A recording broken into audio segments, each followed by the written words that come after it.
जय हिंद। आप में से बहुत से लोगों को लगता है कि पृथ्वी गोल है। गोल नहीं है।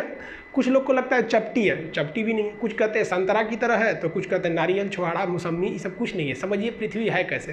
पृथ्वी के बारे में अगर आप समझते हैं तो पहले आप दिमाग लगाइए कि पृथ्वी गोल कैसे हो सकती है। इसी पृथ्वी पे बड़ा बड़ा महासागर है, समुंदर है, धंसा हुआ अंदर है, वो कैसे गोल हो जाएगी। और इसी पृथ्वी के ऊपर बड़े बड़े विशाल पर्वत है, तो गोल कैसे हो सकता है। आपको मेरा चेहरा गोल लगता है, इसमें अगर आप देखेंगे नाक उठा हुआ है, आँख कम धंसा है, मुँह एकदम अंदर तक धंस गया हुआ है, माथा बराबर है, गाल तनी पचका ढचका है, अलग टाइप का है कि नहीं। इधर दाढ़ी है, सवाना घास का मैदान, इसको कैसे आप गोल कह सकते हैं। इसको कभी गोल है।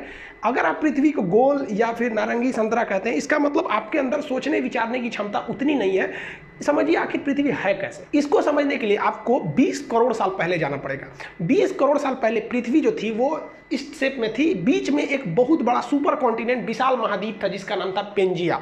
हम सब लोग उसी सुपर कॉन्टिनेंट के हिस्सा थे। एक ही महाद्वीप था, आज की तरह 7 महाद्वीप नहीं थे। और चारों ओर इसमें समुद्र, जम्बू द्वीप भी कहते हैं। वर्तमान में भले भारत उत्तरी भाग में है, लेकिन जब ये ओरिजिन किया था आज से लगभग वो 15 करोड़ साल पहले, तो उस वक्त 15 करोड़ साल, देखिए इसकी तो शुरुआत टूटने फूटने की हो गई थी 20 करोड़ साल पहले, लेकिन ये प्रक्रिया बहुत धीमी होती है। एक साल में केवल 5 सेंटीमीटर घसकता है। तो सोचिए ना, हजारों किलोमीटर घसक गया तो कितना करोड़ साल लगेगा। तो ये धीरे धीरे भारत आया था। तो भारत शुरुआत में गोंडवाना लैंड या जम्बू द्वीप का हिस्सा। इसको कौन कहेगा कि ये गोल है या फिर पृथ्वी चपटी है। पहले के जमाने में लोग कहते थे पृथ्वी चपटी है, इसलिए वो दूर तक का सफर नहीं करते थे कि कहीं हचाक से गिर जाएंगे तब क्या होगा। ये बहुत प्राचीन काल की है। प्राचीन चीज को अभी से मत मिलाइए, वो उस वक्त उसी को सच माना जाता था और अभी के वक्त में वो सब सच नहीं है। तो ये जो चीज है, ये पृथ्वी है, ये गोल है नहीं है। तो भूगोलवेताओं ने इसके लिए एक अलग शेप बनाया, एक अलग डिजाइन। उसको क्या नाम दिया गया। तो देखिए इस तरह से जो पृथ्वी है, इसमें अगर आप देखेंगे तो ये वाला एरिया जो है उठा हुआ है और यहाँ वाला एरिया धंसा हुआ है। तो इसमें 2 चीजें दिखेंगी आपको, एक उठा हुआ ये एरिया दिखेगा और एक धंसा हुआ ये एरिया दिखेगा। फिर यहाँ उठा हुआ है, फिर कहीं धंसा हुआ है। तो इसके लिए एक नियम बनाया गया जिसे हम एवरेज नियम कहते हैं।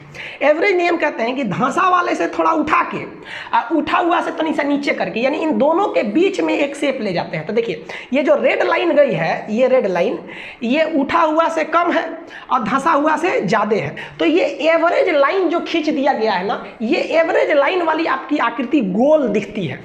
इसी डॉटेड एवरेज लाइन को यहाँ आप देखेंगे, यहाँ उल्टा रंग दिए हैं। यहाँ पर अगर रेड कलर का देख रहे हैं तो ये ओरिजिनल शेप है पृथ्वी का, और ये डॉटेड लाइन काला से जो खींचे हैं ये क्या है, एक आपका काल्पनिक शेप है। तो उसी जो डॉटेड लाइन है जो एवरेज आकृति को गोल कर देता है, उस शेप को हम कहते हैं जियोड। तो पृथ्वी का जो शेप है वो होता है आपका जियोड। अब आप ये मत कहिएगा कि पृथ्वी का शेप जो होता है गोल गोल होता है, ये जियोड होता है। यानी इसका एवरेज और ये यहाँ 20 से ले लेंगे तो गोल दिखने लगता है, तो आकृति हो गई जियोड। इस जियोड के ऊपर कहाँ कौन पर्वत है, कहाँ क्या चीज है, इस पढ़ने की क्रिया को, जियोड के ऊपरी पढ़ाई को हम लोग जियोग्राफी या भूगोल कहते हैं। आप मैच कीजिए यहां से ज्योग्राफी और जियोड से।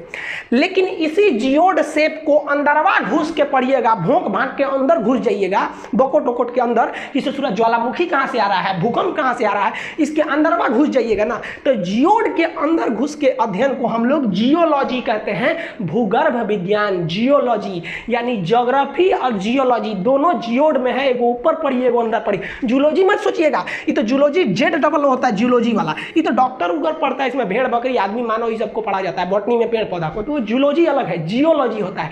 तो पृथ्वी जियोड शेप का है।